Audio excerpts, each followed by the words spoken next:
ಆರೋಗ್ಯವೇ ಭಾಗ್ಯ ಅಂತ. ಅದು ಸವಕಲು ಪದ ಅಲ್ಲ. ಭಾಗ್ಯ ಅಂದರೆ ಸಂಪತ್ತು ಅಂತದು.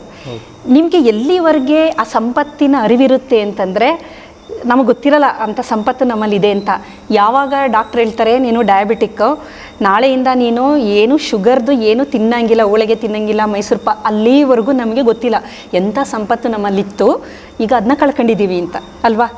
ಆಮೇಲೆ ಡಾಕ್ಟ್ರ್ ಹೇಳ್ತಾರೆ ನೋಡಿ ಕೊಲೆಸ್ಟ್ರಾಲ್ ಲೆವೆಲ್ ಜಾಸ್ತಿ ಆಗಿದೆ, ಇನ್ನು ಮುಂದೆ ನೀವು ಯಾವುದು ಕೊಬ್ಬಿನ ಅಂಶ ತಿನ್ನಬಾರ್ದು, ಅಥವಾ ನಿಮ್ಮ ಬ್ಲಡ್ ಪ್ರೆಷರ್ ಜಾಸ್ತಿ ಆಗಿದೆ, ನೀವು ಉಪ್ಪಿನ ಅಂಶ ಇರೋಂಥದ್ದು ಉಪ್ಪಿನಕಾಯಿ ತಿನ್ನಬಾರ್ದು, ಉಪ್ಪು ಕಮ್ಮಿ ಇರಬೇಕು ಅಂದಾಗ ಅಲ್ಲಿವರೆಗೂ ನಮ್ಮಲ್ಲಿ ಯಾವ ಸಂಪತ್ತಿತ್ತು ಅಂತ ನಮಗೆ ಗೊತ್ತಿಲ್ಲ ಅಲ್ವಾ. ಹಾಗೆ ಒಬ್ಬ ಟರ್ಮಿನಲ್ ಕೇಸು, ಕ್ಯಾನ್ಸರ್ ಬಂದು ನರಳ್ತಾ ಇರ್ತಾರೆ, ಅಲ್ಲಿವರೆಗೂ ಅವನು ಸಂತೋಷವಾಗೇ ಇಲ್ಲ, ಯಾವುದೋ ಸಣ್ಣ ಸಣ್ಣ ವಿಚಾರಗಳಿಗೆ ಅವನು ಬೇಜಾರಲ್ಲಿ ಇರ್ತಾನೆ. ಕಾಯಿಲೆ ಬಂದಮೇಲೆ ಅನಿಸುತ್ತೆ ಇಷ್ಟು ದಿನ ನನಗೆಷ್ಟು ಅಂಥ ಸಂಪತ್ತು ನನ್ನಲ್ಲಿತ್ತು, ಆದರೆ ನಾನು ಇವತ್ತು ಅದನ್ನ ಕಳ್ಕೊಂಡಿದ್ದೀನಿ ಅಂತ ಬೆಡ್ ರಿಡನ್ ಇರ್ತಾರಲ್ಲ, ಅಲ್ಲಿವರೆಗೂ ಮನುಷ್ಯನಿಗೆ ಅದರ ಅರಿವೇ ಇರೋದಿಲ್ಲ. ಹಾಗಾಗಿ ಈ ಆರೋಗ್ಯವೇ ಭಾಗ್ಯ ಅನ್ನೋದು ಅದು ಕಳ್ಕೊಳ್ಳೋವರೆಗೂ ಯಾರಿಗೂ ಅದ್ರ ಬಗ್ಗೆ ಅರಿವಿಲ್ಲ.